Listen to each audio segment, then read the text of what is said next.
Kale, budde budduse kampite Secretary General ayogere gye tuli. SG nga tannajja mutu wa watu. Naawe tusanyusa okulaba ku bumubala. Okubiraawo. People power. Our power. People power. Our power. Our power. People power. Kunga Uganda kunga. Kunga. Kunga Uganda kunga. Kunga. This is the time. The time. The time. This is the time to say goodbye. Ngalemeddeko, ngalemeddeko, ne bali bangalemeddeko, ate kwa buteso genda. Ono naye yali muyimbi. People power. Our power. People power. Kunga Uganda kunga. Kunga Uganda kunga. Deputy President, Honorable Matthias Mpuga, our party leaders who have been introduced, Honorable Members of Parliament, Mayors, Councillors, our dear religious leaders, the families of our people, all of you comrades here today. I'm not going to speak for a long time, but to emphasize why we are here today.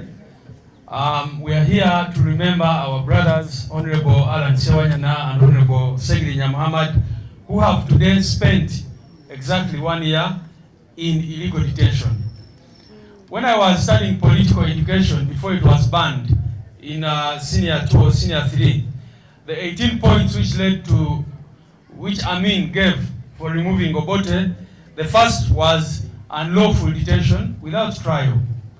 It is very unfortunate that General Museveni, who called past leaders swine, pigs and all that, many years later is doing the same thing. How can you detain members of parliament without trial for a year and counting? In our midst, we have a young man called Wiser Soko Jewanu Bakulabe. Wiser has spent a year and 4 months under detention. He was only released last week. You can imagine, for just putting on a beret, he spent 1 year and 4 months under detention. And this young man left very many people who are still there. This very week, we were at the General Court Martial to follow up on the case of Machete and 31 others who the court up to now has refused to even hear their bail application. You can imagine, up to now, they are still playing ping pong.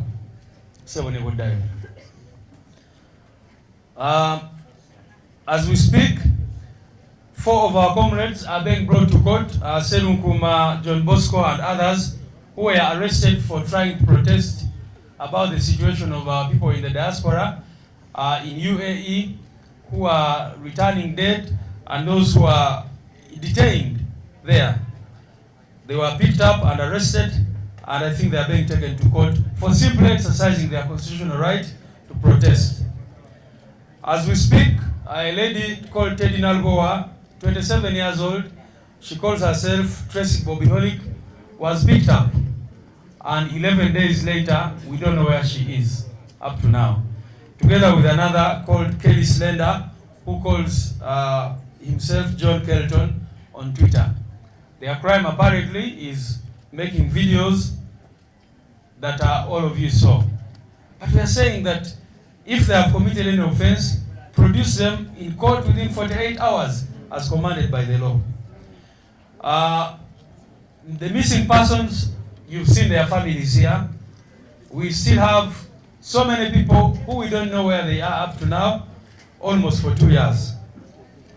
What is very interesting is that when Museveni is buying off our supporters, do you know what they go with? They go with berets. I just cannot understand.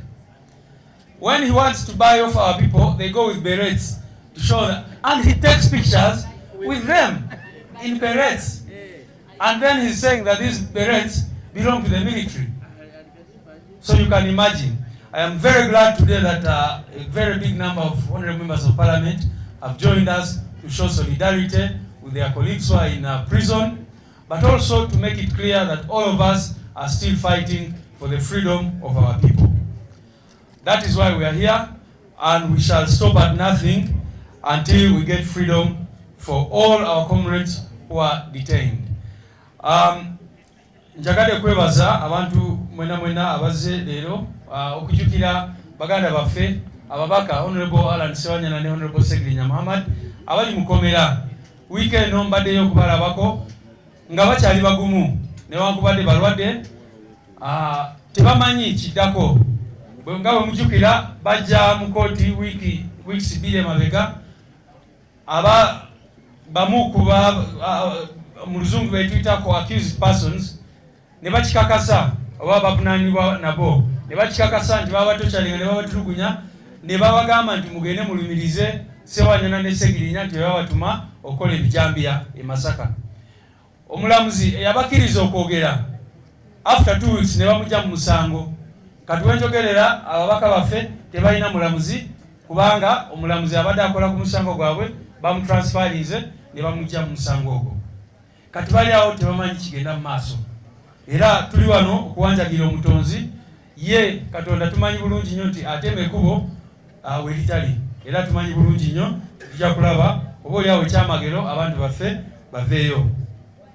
Njogedde ku baganda baffe Serunkuuma be bakwatirawo nga beekalakasa ku lw'abantu baffe abali e Dubai n'amawanga amalala be mubadde mulaba nga bakomawo mu Sandu. Tulina Nalbowa Teddy gwe bakwata kati okumala ennaku 11 tetumanyiwa gyali kubanga yakola ka video n'omulala gwe bayita Kelly Silenda. Amateeka g'eggwanga lino galagira nti bw'okwata omuntu mu ssaawa 48 obeere nga omutute mu kooti.